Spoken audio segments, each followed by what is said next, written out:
Have you ever considered why we spend so much effort explaining ourselves, trying to prove things, or looking for approval from other people when our own inner voice has never truly been heard? Carl Jung, who spent his life exploring the human spirit, revealed a truth that most of us try to avoid. True happiness is not found in being recognized by others, but in knowing yourself. Jung called this process individuation, a journey where you must bravely look inward, staring directly at what you've always avoided, inner turmoil, fear, and the hidden sides of yourself, the shadow. So what really happens when you take a moment to pause, take your energy away from the outside world, and begin to focus completely on yourself? What changes when you choose stillness and let your actions and results speak for you? That path is not for the faint of heart. It requires you to face the emptiness when all the surrounding noise stops, and find the courage to accept that truth sometimes whispers only in silence. But it is exactly at that moment that you discover a different kind of strength, the power of someone who directs all their energy toward inner growth, toward becoming their most genuine self. The question is, are you ready to embrace quiet, stop trying to explain things, and let your presence and actions say everything? Part 1. Why is being quiet powerful? In a world where people seem to be always fighting to speak up, to prove their worth, to be seen and noticed, being quiet becomes a rare and valuable thing. We have become used to answering immediately, to saying something that fits the situation, to defending our opinions so we don't look weak. Yet Jung showed a deep contradiction. It is exactly when we dare to be silent, when we resist the urge to voice our thoughts, that we truly step into a place of inner strength. Silence is not just the lack of words, it is a state of mind. It is the moment when we pull our energy back from outside distractions to look inward. In Jung's language, this is the time when we let the unconscious mind, that deep part often covered by the noise of daily life, begin to communicate. When we are busy talking, we only hear the voice of the ego, the social mask we wear to fit in. But when we stop, when we become quiet, the shadow part rises up, the storage place for feelings we've pushed away, emotions we deny, and true power can only come out when we are brave enough to face it. Think about a very common situation. You are in an argument with a coworker or someone you care about. In that stressful moment, instinct pushes you to snap back right away, needing to prove you are correct, that you are not being ignored. But once the argument cools down, you realize most of what you said was pointless and may have even made the situation worse. In contrast, if you choose silence, allowing yourself a few deep breaths, you gain the clearness to see the whole picture. Silence is not losing. It is a form of control. Control over your energy, your feelings, and the entire situation. This is the power that noise can never have. Modern psychology supports this idea. When you enter silence, the prefrontal cortex, the area responsible for thinking and making choices, gets space to work. Free from the influence of emotional reactions, we see clearly and choose wisely. So, taking a break works like a pause button, helping the brain regain balance and leading to smarter decisions. This clarity is the real power, not born from shouting, but from the ability to see clearly and make the right choices. Jung once said, "Until you make the unconscious conscious, it will run your life and you will call it destiny." Silence is the road to that process. We cannot hear the unconscious mind amid noise. Just like needing to step away from a busy market to hear the sound of a stream, silence creates the right setting for a talk between the conscious and unconscious mind. And from that conversation, we discover fundamental patterns, archetypes, sources of creative energy, and clues to our real selves. From a different view, silence is also a way of refusing to participate. When we are quiet, we refuse to join the collective ego's game. Modern society loves showing off. The more people know about us, the more value we feel we have. But in truth, the more we show, the more we use up our inner strength. Silence is the refusal to be drained by the need for comparison, competition, and proof. It is a statement. I don't need to explain myself to you in order to exist. And it is in that refusal that we find freedom. Look at someone developing a new habit like exercising, learning a skill, or working on a personal project, if they constantly talk about their plans, telling everyone what they're going to do, they feel a quick satisfaction as if the work is already done. Studies in motivation show that announcing goals releases a chemical in the brain similar to achieving the goal itself. But this is a false reward that lessens the motivation to actually do the work. On the other hand, the person who chooses silence, focusing only on the daily effort, builds power through doing things consistently. This is a lasting power without any show, but it leads to clear results. Silence also holds social influence. In a conversation, the quiet person often has invisible command, because silence forces others to fill the empty space, to guess what you're thinking, to project their own ideas onto you. Well-timed silence not only makes you seem mysterious, but also makes the weight of your message much stronger. Just as in music, the spaces between the notes create the melody. If everything were one continuous sound, the piece would just turn into noise. Silence gives sound its meaning, and in life, silence gives words their value.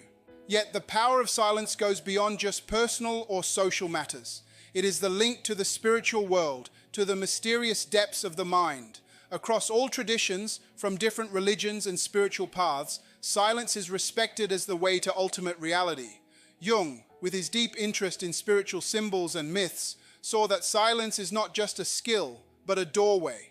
Stepping through that door, the individual moves past the small ego, opening up to a vast connection with the collective unconscious, the storage of all humanity's ancient wisdom. Imagine sitting by a calm lake. If the surface is disturbed by wind or voices, you only see messy waves. But when the water is still, it becomes a mirror reflecting the entire sky. The human mind is the same. Only in silence does it turn into a clear mirror, reflecting the truths of the universe. This is why silence is power. It not only allows control over feelings and helps with wise actions, but it also unlocks a connection to a deep reality that words can never reach. And perhaps you too have known such a moment when quietness became the mirror showing you what you had long been afraid to face. If so, please share a simple thought in the comments below. An experience, a memory, or just a short phrase. Who knows? Your silence might wake up someone else who is still searching for themselves. So, being still is never a weakness. It is not running away, but the gathering of energy. It is not avoiding things, but a form of courage. The courage to stop needing to prove things, to face yourself and to touch the truth. In silence, you don't lose power. So, before every quick answer, try 3 intentional breaths and look at the whole situation. That is the pause button that puts choice back in your hands. Part 2, focusing on yourself is not selfish, it is waking up, but that power is only useful when it is directed rightly inward, toward your personal path. This is where many people misunderstand. They think self-focus is selfish, ignoring others and putting their own ego first. Yet Jung would tell you, it is not selfish, but waking up. Because only by becoming yourself can you truly be there for others. We are taught by a society that praises sacrifice, where forgetting yourself is seen as good. From childhood, we are told to think of the group, to put the greater good first. That all sounds right, but when taken too far, it turns us into lesser versions of ourselves. We give until we are empty, struggling to please everyone, and one day we wake up to find we are strangers in our own lives. This is the pain Jung called the loss of the real self, leaving behind only the social mask, the persona. Focusing on yourself does not mean withdrawing to be selfish, but returning to connect with your own core. Imagine you are a large old tree. If you do not feed your roots with soil, water, and light, you cannot offer shade to anyone. A tree cannot say, "I don't need soil, I only need to shelter others." The truth is, it must draw nourishment and take care of itself first. And that is not selfishness. It is the law of survival. Humans are no different. If you neglect your inner world, if you fail to build your own growth, you will quickly become tired and experience emotional and spiritual exhaustion, the state now known as burnout. A real-life example. Think of mothers who tirelessly work for their children. They work non-stop, give up personal hobbies, and even overlook their own health. Such love is wonderful, but do you notice how many children grow up feeling unsure of themselves? because they sense their mother's fatigue and stress, and their young minds learn that love means suffering and self-sacrifice. In contrast, a mother who takes care of herself and keeps balance teaches a different lesson. Love means living fully with yourself so you can give peace to others. This is the point Jung emphasized. Self-focus creates a power that spreads outward, not selfishness. Modern psychology confirms this. Studies on self-control show that those who make their inner needs a priority have better emotional management, make wiser decisions, and have healthier relationships. On the flip side, those who constantly ignore themselves to please others easily fall into worry, sadness, and feelings of being taken advantage of. They believe they are living unselfishly, but in reality they are trapped by fear of being rejected, unloved, or not accepted. Jung called this the power of the shadow. When you keep suppressing your own needs, that rejected part does not disappear. It hides in the unconscious, growing stronger until it explodes as anger, jealousy, exhaustion, or even sickness. Therefore, self-focus is not just a smart choice, it is a duty. It is how you break down the shadow before it takes over your life. Jung always stressed, you cannot give the world what you yourself don't have. If you don't have inner peace, you spread stress. If you don't have self-love, you offer only bitter sacrifice. Self-focus also means daring to look at your most honest parts, both the good and the bad. It is the courage to face what you usually avoid, your smallness, hidden self-interest, and weaknesses you are afraid to admit. By focusing inward, you don't try to make yourself perfect or judge yourself. You look straight at it, and in that honest look, you grow. This is not selfishness. It is waking up, a state where false ideas no longer confuse you, where you take full responsibility for your life. Think of people who choose to look inward during a crisis. Many come out of loss, sickness, or shock more aware, thoughtful, and capable. Why? Because a crisis forces them to stop chasing after others and focus on themselves for survival. And that focus opens the door to awakening. They no longer live for approval, but for truth. Jung termed this the beginning of individuation, the journey to becoming your whole self, no longer lost in what others expect. Do you know Oprah Winfrey? She had a childhood marked by abuse, rejection, and poverty. But instead of letting that pain ruin her, Oprah turned inward, facing her pain, learning to listen to her inner voice, and healing. That journey transformed her into one of the world's most inspirational figures. Oprah once said, "Turn your wounds into wisdom." This is clear proof of the power of self-focus after hardship. And it is not only famous people who walk this path. It might be a regular person who lost their job after many years of loyalty to a company. Initially, the shock left him confused and lost. But instead of dwelling on resentment, he chose to take time for reflection, learning a new skill, exercising regularly, and writing in a journal daily to understand his feelings. A year later, he not only found a better job, but also became more confident, strong, and deliberate in his life. Self-focus is both revolutionary and healing. Revolutionary because it breaks old habits, living for others, seeking approval, looking for praise. Healing because it gives you the chance to repair the connection with your own soul. When you invest energy in yourself, you start to notice small joys more clearly, rediscover forgotten creativity, and claim the peace you long felt you didn't deserve. And from that point, you can step out and be fully present with others. You no longer give love out of fear of losing it, but from a place of fullness. You no longer help for recognition, but because it flows naturally from a whole soul. This is the basic difference between selfishness and awakening. Selfishness comes from a feeling of not having enough. Awakening comes from abundance. And only through self-focus can you travel from not having enough to having plenty. And perhaps this is the moment you give yourself a break. Try sitting still, taking a deep breath and asking, which real part of you are you living from? And how much of your life is just a performance for others? Are you giving from wholeness or from emptiness? Don't rush to answer. Just sit with the question. Because sometimes silence alone brings answers that 1,000 words cannot. As Jung once said, the greatest thing you can achieve in life is to become who you truly are. Life's greatest gift is not being loved by many, but becoming yourself. Every path to truth, to love, to peace begins there. Part 3. Why do things start to work out when you are quiet and focused? And then, as you gradually live in line with that real self, a strange thing begins to happen.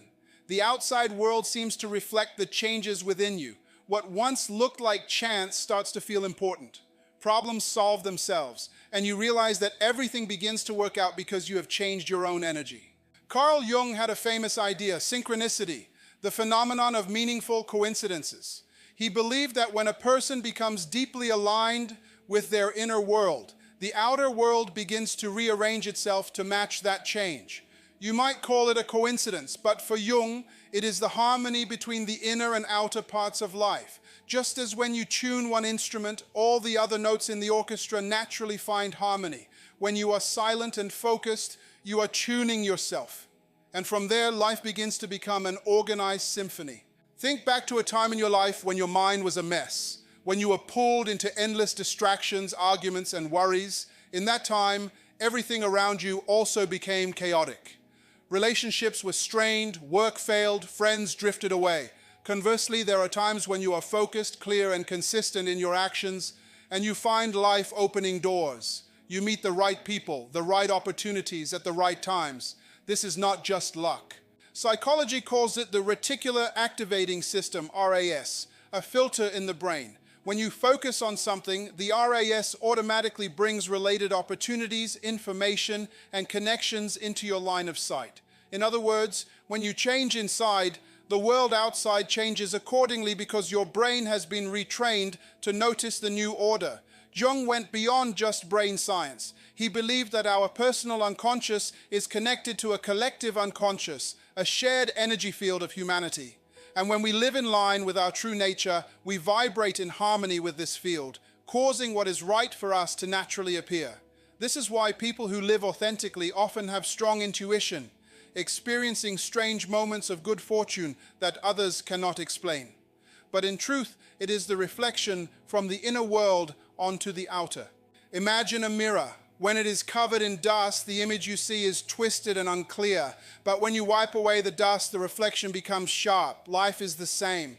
When you are controlled by noise and distraction, what you attract is chaos. But when you are silent and focused, you are cleaning the inner mirror.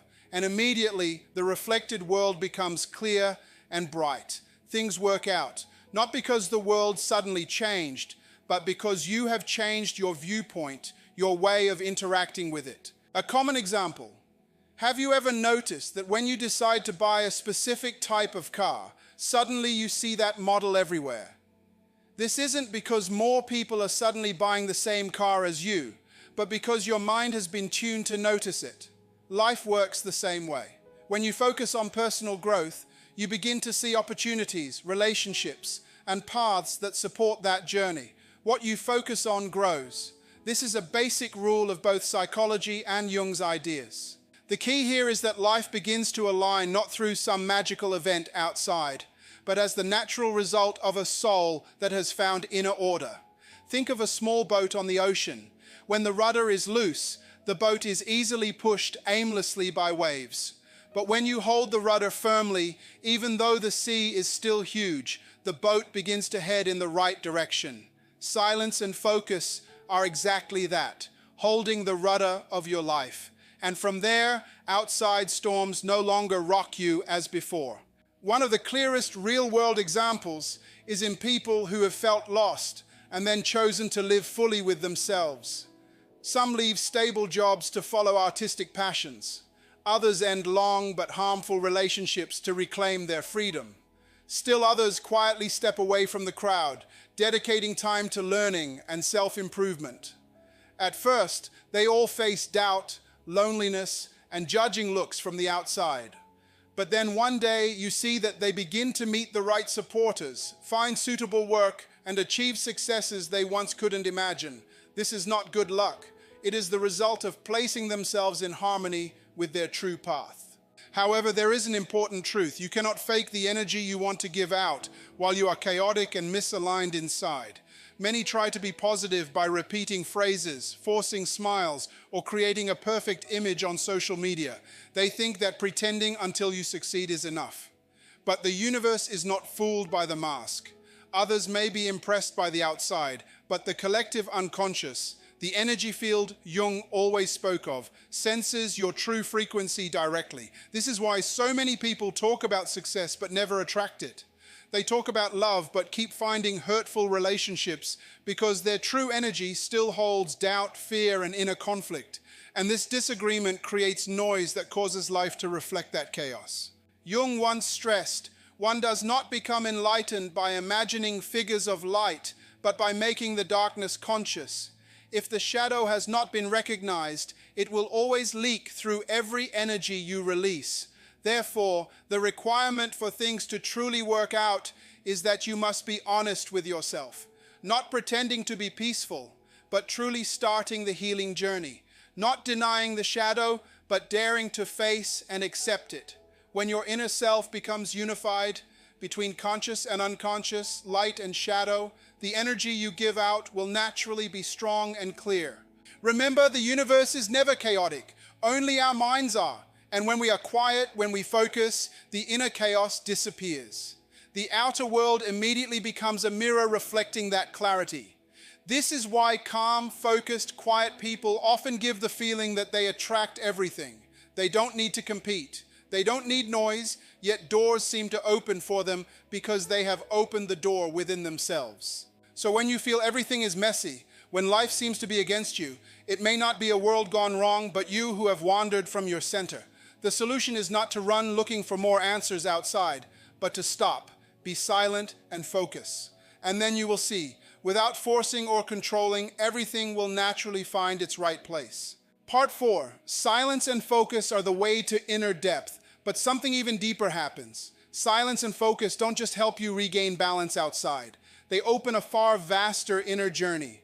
Because when order is restored on the surface, the door to depth begins to open where you can face the most mysterious layers of the soul, where light and shadow exist together. The place Jung called the realm of individuation. Depth in Jung's philosophy is not some distant, unclear idea. It exists within us right here, right now. But usually, we are overwhelmed by the surface. Loud news, pointless comparisons, words that demand a reply, roles we must struggle to maintain. Then the mind is like a lake, constantly stirred by the wind. Beneath it, there are countless creatures, currents, and secrets, but we never see them. Only when the water is still, when silence is established, do we catch a glimpse of that depth. This is why silence and focus are the gateway, because they restore the mind's ability to look to the very bottom. To truly step through this gateway, you need to create small moments of quiet for yourself.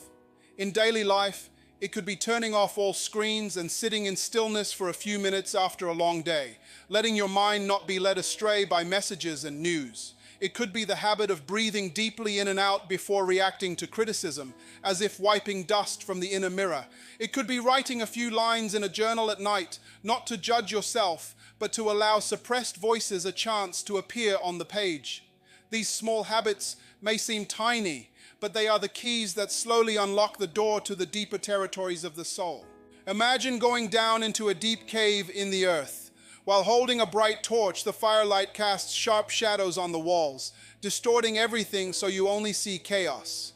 But when you lower the torch, allowing your eyes to get used to the darkness, you begin to see the true shapes, tiny cracks in the stone, glistening lines of minerals, even ancient carvings hidden in the walls. The soul is the same. When covered in noise and the bright light of social roles, we live only with the surface mask, the persona. But in silence, when no loud noise hides things, we see the forgotten parts, basic fears, secret desires, wounds that were never healed. And this is what makes many people afraid of silence, because they know it will force them to face the voices long held captive in the shadows. In reality, perhaps you have felt this moment. A sleepless night, no phone, no one to talk to, just you with yourself. Suddenly, old memories surface. Unanswered questions arise. Why this path? Why do I still carry this regret? Those feelings drive many to fill the emptiness with music, movies, pointless talk, anything but silence. But Jung would say, it is exactly at that edge that you touch depth. And if you dare to step through, you enter the place where real change happens. Psychology also shows the power of silence. In studies on the default mode network, DMN, the brain's resting state, scientists have found that when we stop outside activity, when we are quiet, this area reconnects, processing memories, emotions, and building a deeper self-image. This is the brain mechanism for what Jung long ago described.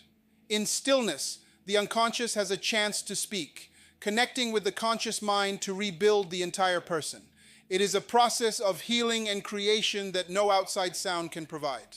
The key point is you cannot fake entering depth. You cannot act quiet while inside you are in turmoil. You cannot pretend to focus while your mind is racing. The universe senses this disagreement. Others may be fooled by the image you create, but your energy will speak for you. If you have not truly confronted the shadow will still leak through every word and action, keeping your life in chaos. But if you dare to be honest with the emptiness, dare to sit in silence and let the buried voices speak, you will begin to feel a new unity. And when your inner self becomes unified, depth unfolds. Many spiritual traditions have known this for thousands of years. Zen masters sit for hours in meditation, zazen, not to run from the world, but to pass through it into depth. Holy people move away from crowds, not to deny life, but to find truth within it. In Christianity, the image of those who lived alone in the desert, like St. Anthony the Great, the father of hermits, holds the same meaning. They leave noisy cities for empty places, not to avoid humanity, but to face themselves and their faith in absolute quiet. The desert becomes a symbol of the inner shadow, where all noise disappears and a person has nothing to cling to but faith and truth. The Jungian idea of the hermit is this image, a figure alone, holding a lantern illuminating the path in darkness. It is the lantern of consciousness, and the darkness is the unconscious. When we are silent, we become our own hermit, daring to enter the dark to find light. And this is the great thing. Once you step into depth, you are no longer easily swayed by surface things. Small comparisons, criticisms, and pointless desires lose their power. Instead, you feel solidly grounded. You are no longer a leaf blown by the wind, but the root of your own life tree. From here, what you do and what you say carries a new weight, the weight of someone who has touched depth. Therefore, silence and focus are not just life skills. They are the gateway leading you out of the messy surface into the place where transformation happens. The gateway that opens to meet and make peace with your own shadow. The gateway to inner unity, where every scattered piece is gathered into a whole self. This is why Jung once said, "Your clarity will come only when you can look into your own heart. He who looks outside dreams. He who looks inside wakes up. Someone who only looks outward forever chases vague dreams. Someone who dares to turn inward quietly and focused wakes up." And that awakening not only changes how you see life, but changes life itself. Conclusion: as you reach the end of this discussion, what remains is not the applause of a crowd, but the steady rhythm of an inner world that has found its balance. Change doesn't need fireworks. It grows quietly, like roots sinking deep into the ground, a little each day, unseen but lasting. From the moment you agree to slow down and listen, life begins to change its style. Words become softer, choices are less rushed, and your presence deepens. Others see it before you even have to explain it. A new day can start differently. Instead of rushing to say positive things, you allow yourself minutes of quiet to get your state of mind aligned. Instead of quick replies, you breathe deeply and recognize the feeling that is rising. Instead of chasing after flattering titles, you let your actions do the introduction. That softening is not giving up. It is the self-respect of someone who has found a center to return to after every strong wind. Of course, the path does not promise ease, but that discomfort becomes a worthy price for the solidity you gain. You know where you stand and why. From that foundation, relationships naturally become purer, work becomes clearer, and time stops being wasted on performances. You no longer need to stage an image. You simply live in your true rhythm. When your rhythm is in harmony, results know how to speak. If these ideas connect with you, leave yourself a small reminder. Save this piece as a gentle prompt every time the world pulls you outward. And if you wish to continue with content that goes straight to depth rather than the noisy surface, consider liking and subscribing as a quiet commitment to yourself.